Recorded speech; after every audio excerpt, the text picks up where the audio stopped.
And the President's goal, and indeed his responsibility, is to do precisely what he said he would do, which is to put before the American people the new way forward that we need to take in Iraq in light of changing circumstances there, in large part attended by changes in the kind of violence that is being experienced there, the sectarian violence. Obviously, from our point of view, it's been important to have a wholehearted discussion about the question of Iraq and American strategy in Iraq.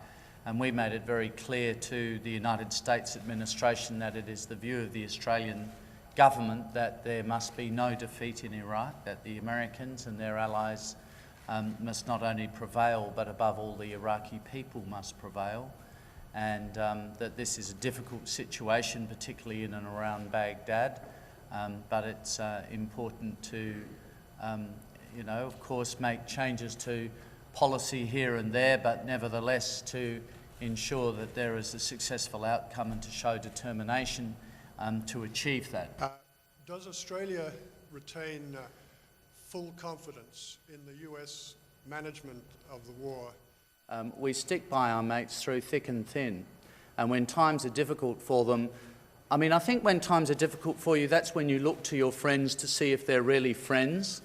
And the one thing I don't think the Americans will ever find is that Australians are weak, fair-weather friends. North Korea are due to resume on Monday. Do you think it would be useful to put forward a deadline for the conclusion of those talks?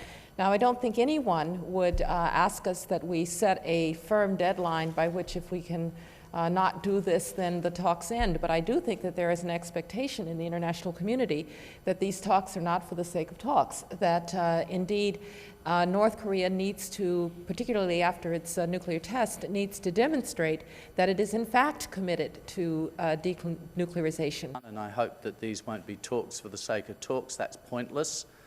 They've got to be talks that produce real outcomes, and there are constructive ideas on the table. They should be picked up, and hopefully by Christmas, even maybe a bit later, but hopefully by that sort of time we'll see some real progress on this issue of the denuclearization of North Korea.